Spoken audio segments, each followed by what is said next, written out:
Why, hello there YouTube and welcome to a Revolting Review. I am Random Ross and today I review Jaws. 50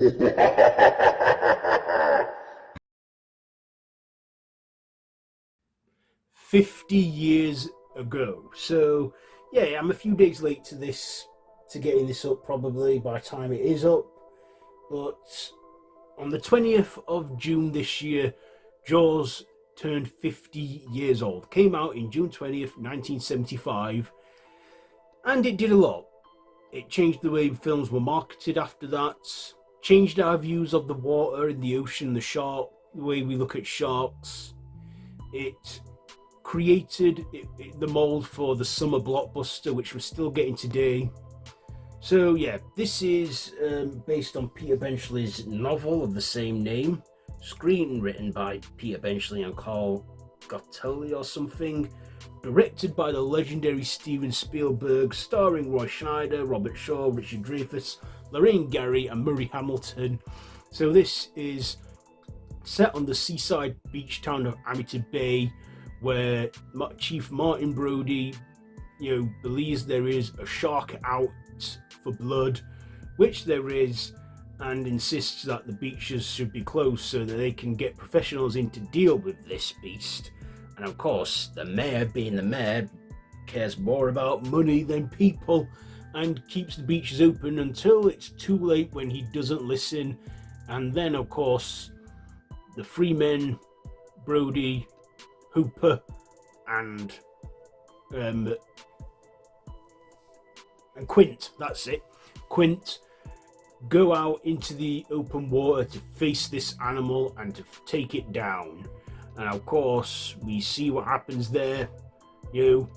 Quint gets eaten by the shark, but Brody manages to successfully kill the shark by ramming an air tank in its mouth, then getting a good shot and blowing it up. And then, of course, we find Hooper is alive, and they both swim back to Amity Bay, all in time for a feel-good, happy ending. So, what did I like about this movie? Well, I've already explained to you the impact this film had, with it changing our views of how we look at the water and stuff. And people say, is Jaws based on the 12 Days of Terror back in the summer of 1916? I'm sure you know all about that, where a shark was actually attacked a group of people in 1916 in the summertime. But Peter Benchley stated that he wasn't inspired by that event. It was merely pure coincidence. Of course, there's a lot of difference between the book and the film. Like in the film, our three main men are not likable people. Also, the shark doesn't get blown up. The shark succumbs to its wounds they inflict on it throughout the finale, and Brody is the only survivor.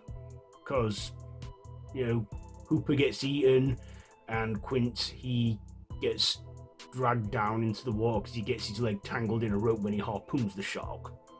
But they change things up for the movie adaptation, and make them more likable characters.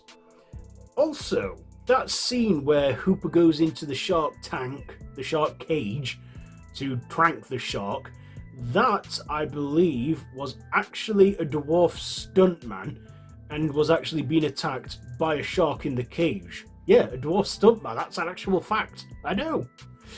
But yeah, in case you didn't know that, you do now. Of course, I like the effects on the shark. Yeah, it was a robotic shark, and only the mouth bit worked.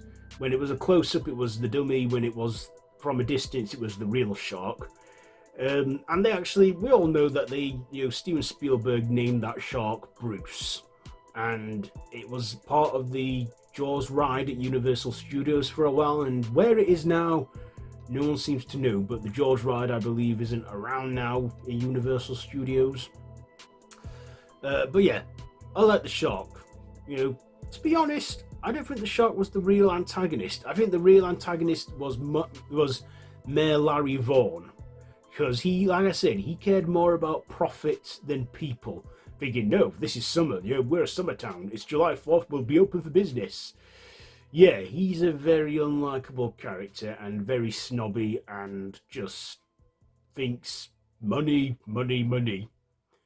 So I'd say he's the real antagonist because the shark is just a shark. It's an animal. It's hunting to survive and stuff. But yeah. Also in this movie, I believe they wanted to show the shark there and then at the beginning, where we see the young lady Chrissy, be the first victim of the shark.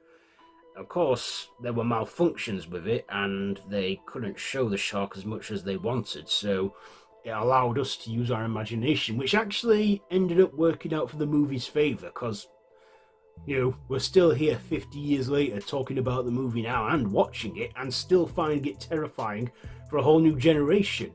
I saw this movie a long time ago as a kid, and I remember being scared by it, by the shark. Especially that bit where that fisherman's head comes floating out of the boat. That was horrifying for me. But as an adult, I've grown a tolerance to it. I've grown immune to it. But I still think it is a good suspenseful film. Even that iconic score from John Williams, that you know where I'm going with that one. That, itself has also cemented itself into pop culture. And Steven Spielberg, I believe at the time he wasn't as well known a director as he was. I mean, one film he definitely had credit to was the film Duel, which launched his career, which was a made-for-TV movie, and look where he is now. Steven Spielberg's not just worked with sharks, he's worked with dinosaurs, aliens, and horses, and still makes movies to this day. And this is the best one in the franchise. Jaws 2 is a decent sequel, but they should have really stopped after that. Jaws 3D, yeah, not brilliant. I feel it was cashing in at the 3D craze at that time. And even then, those effects are dated now. And Jaws 4, what the hell were they thinking with that one? But Jaws, the best one. I don't think I've got a thing to like. It's about 2 hours long, and those 2 hours fly by like that.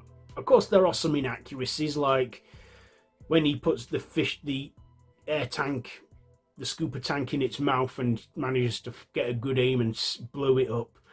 In real life, in an episode of Mythbusters, they tested this theory out, and in real life, it wouldn't have blown up the shark. It would have just gone further down, lodged down and killed it still, but it wouldn't have blown it up. But, I think Spielberg just wanted to bend the laws of physics for movie's sake, and have an explosion be more epic.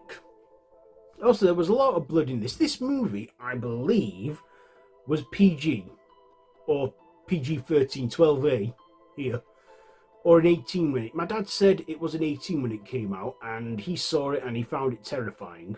Then again, my dad was 10 years old at the time when this movie came out. And, me, I've watched it again, I found it terrifying. And by the time I was watching it, it was 12A. I think it is a 12A now, or maybe a PG. I don't know, but it's very tame by today's standards. But to think, at the time, stuff like this had not been done. It was fresh. I mean, yeah, we had other movies like The Exorcist, Texas Chainsaw Massacre before. This isn't even... It's not a horror per se, it's more like an aquatic thriller, but it falls under the category of horror because of how suspenseful, unsettling and scary it is, like Psycho. People will say that is a psychological thriller, but maybe a slasher as well. But Jaws, 50 years on, I think the effects have aged well. Yeah, it's a dummy shark, Bruce, but think of all the shark movies that have followed in the years. Nothing has been able to top it. Deep Blue Sea from 1999, again, not as good as Jaws, but it's a decent shark movie. And they've not really made any... I mean, there's The Meg, that came out in recent times. But nowadays, shark movies are more like B-movie stuff, like the Sharknado franchise and stuff. But just think, the granddaddy of all these shark movies, Jaws. 50 years. Half a century later, it's still being watched. It's still been discovered by new generations. It's gone into merchandising and everything. It is an all-time classic, and I love it. And it is a great, shark movie. So yeah, Jaws. What will I rate this one out of 5? You know what? It's a 5. 5 stabs out of 5. Hands down easy.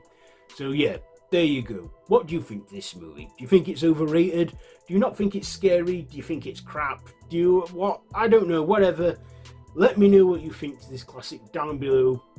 I think it's a masterpiece and actually made me love sharks. I mean, I have this whole tattoo sleeve and look, you can even see I've got a shark there. Tattooed on me, so yeah. What do you think to Jaws? Let me know down below in the comments, and if you like this video, be sure to give it a big thumbs up, share with your friends, and feel free to subscribe to the channel if you haven't already, and to hit that notification bell. All of my social media links are down below in the description, so you can check all that out.